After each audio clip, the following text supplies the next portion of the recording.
Chapter 7. Two Apples for David. I wasn't one of those kids who worried about going to school on my first day. I'd been dispatched to the hospital, admitted overnight, and then stayed there for months, brought home for weekend visits, placed in the care of doctors, nurses, and specialists, hugged hello and goodbye, and then been picked up perfectly well, sometimes in even better condition, hundreds of times. If nothing else, the hospital had prepared me well for school. Guardian Angels was a small Catholic elementary school run by an order of monks and an order of nuns. Girls attended until grade 7. Boys stayed only until grade 4 and then headed to Iona, a combined middle grade and high school that catered to students from grades 5 to 12. One after the other, Michael, Gary, Paula, and Catherine had all managed just fine at Guardian Angels, which was at least some comfort for Mom and Dad. Mom was worried I might have difficulties getting to the bathrooms, which were up a long flight of stairs from the grade 1 classrooms. She petitioned local politicians to provide funds to have a new bathroom block built on the lower level, to no avail. But I was quite capable of using the stairs at home, so there was no reason I couldn't use the stairs at school too. On my first day at school, I was dressed and ready to go half an hour before we had to leave, and pestering Mom to get me there as soon as possible. I'd wanted to take the bus to school like the other kids, but Mom wanted me to spend a few days getting used to the school itself before tackling the challenge of the bus. She drove me instead. I don't remember many details about that day. I remember being lost among a sea of small heads in matching green and blue and gray uniforms. I remember trees with trunks bursting through the asphalt, providing some shade from the sun. I remember older kids playing with tennis balls and skipping ropes. I remember Mom. I remember her standing there watching me walk away, her face a mix of sadness and pride. It was a scary day for her. Her youngest child was heading off into the wild. She could no longer supervise me all day, every day. There was no knowing what might happen. One of my legs might break. I might fall over. I might be too slow getting from place to place.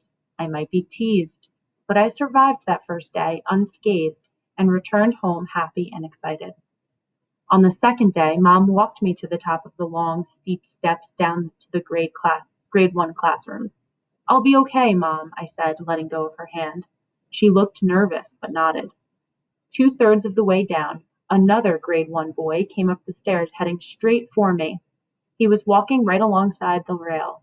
If I wanted to get past, I'd either have to stop and wait for him to pass or grab the railing on the other side, but there was too much hustle and bustle to try to reach for the other side.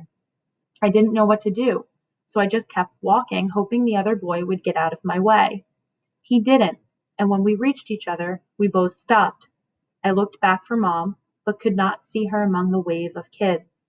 Then I felt a small hand reach out and grab mine. It was the other boy. We walked down the rest of the stairs hand in hand. Hi, I said. Hi, I'm David, he said. I'm Robert.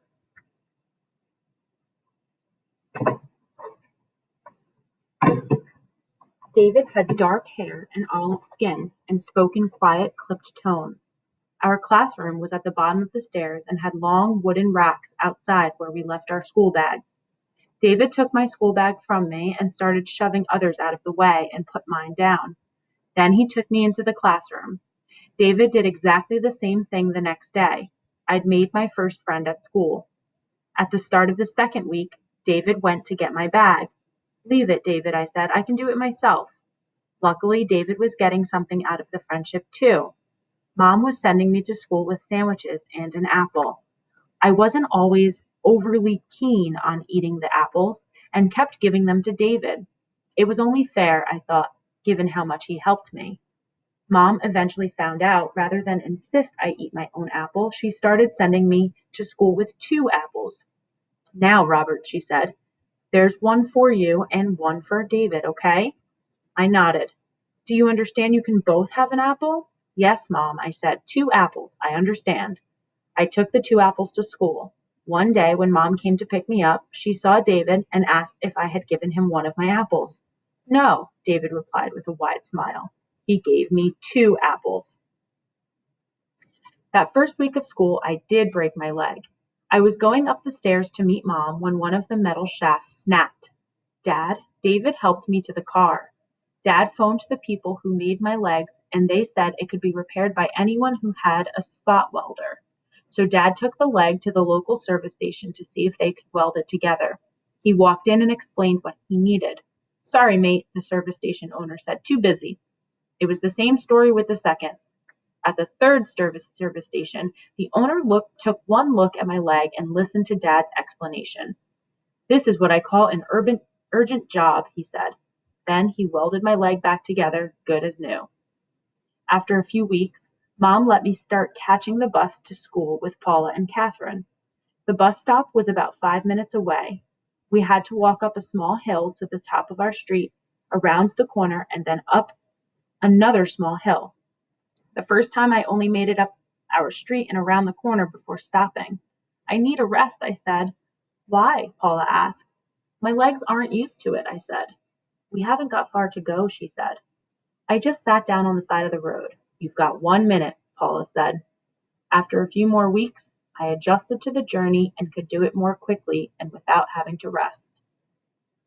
If other kids realized exactly how different from them I was when I started school, I didn't notice.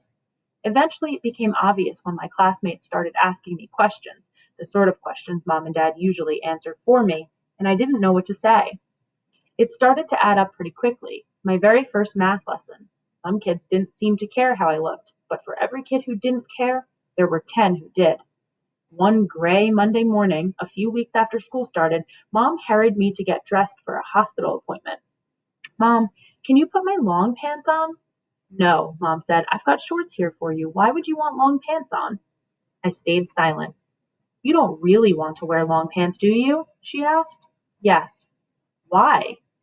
Some people look at me and say, that boy hasn't got any legs. He must have been in an accident, I said.